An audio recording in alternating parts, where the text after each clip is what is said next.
こんにちは、あわです。今回はトミックスの旧仕様のマニ50を整備していきます。かなり古い製品で、おそらく40年近く前のものではないでしょうか。窓ガラスパーツが外れていますね。カプラーは加藤カプラー N に交換されています。とりあえず車両を分解してみましょう。台車と車両全体を固定する長いビスが使用されています。車輪はプラ製のものから交換されていますね。ボディを外してみると内装パーツがない仕様でした。とりあえず窓ガラスパーツをはめておきましょう。今回はこのマニ50に車端部まで届く室内灯を組み込みます。台車に終電機構が備わっていないので、ここから工作開始ですね。トミックス純正の終電集を使用しますが、車輪が対応していません。ということで、車輪もトミックス純正の終電対応のものに交換します。終電集に対応した車輪はフリンジの内側にガイドがあります。台車から車輪を外し、終電集を台車枠に組み込んでいきます。次に車輪のフリンジと内側のガイドの間に終電集が収まるように車輪を台車へ戻していきます。終電集が車軸に触れることでレールからの導電確保を行います。そのため車軸中央で絶縁されている車輪でなければショートしてしまう厄介な構造です。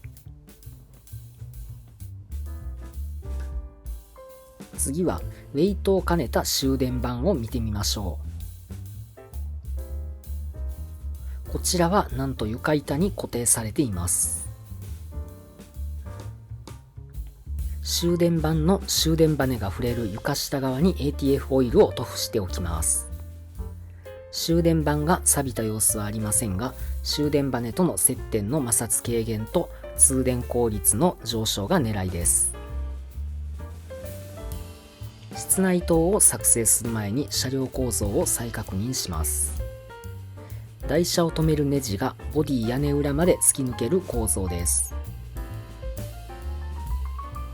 そのため5センチ単位でのカットが前提となるテープ LED は最小単位の5センチしか導入できません。これでは車端部どころか中心部しか照らせないことになります。そこで今回は自由にカット可能な COB テープライトを使用します。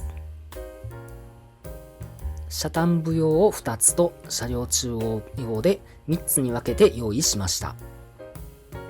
ネジが通る柱を境に3つに分け、導線でつないで1本の室内灯にします。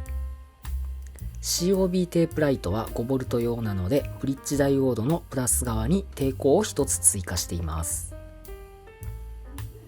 このブリッジダイオードを床に置くと仮定して COB テープライトの取り付け位置を確認します。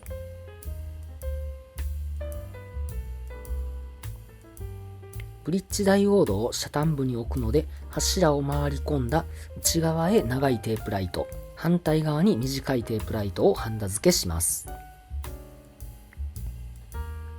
分断したテープライトが点灯するかどうか確認しておきます。反対側の車端部用テープライトもハンダ付けしておきます。作成した室内灯はこんな感じになりました。ネジが貫通する柱を避けて車端部中央部にライトが入ります。床板の終電板との導電用に銅板をハンダ付けします。この銅板にバネを効かせた状態で組めば接点維持ができるはずです。銅板が太かったので両サイドを少し切り落としました。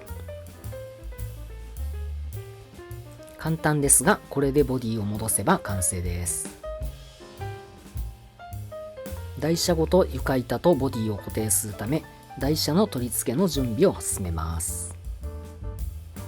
紛失しやすい終電スプリングは台車固定の直前に装着します。終電周の突起にスプリングを入れる細かい作業ですね。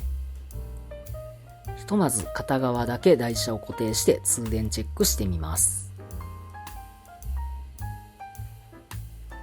照明関連の工作は1工程ごとに通電をテストしておきたくなります。無事遮端部も照らせる室内灯の点灯を確認できました。もう片方の台車も固定して完成です。電球色のライトは少し暗すぎたかもしれません。遮端部はどちら側も照らされています。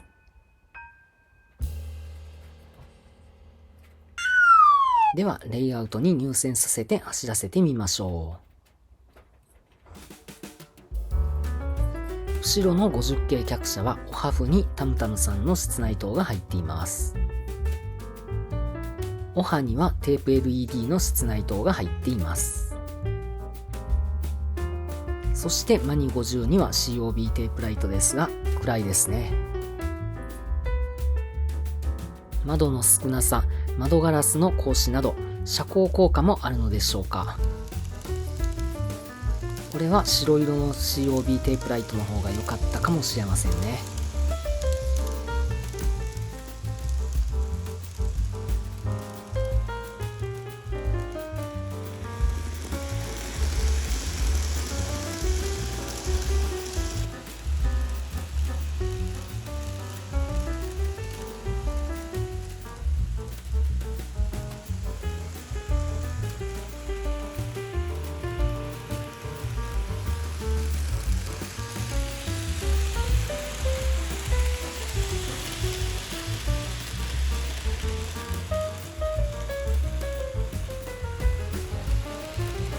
レールクリーニングをしていない面もあり、ちらつきが目立ちますね。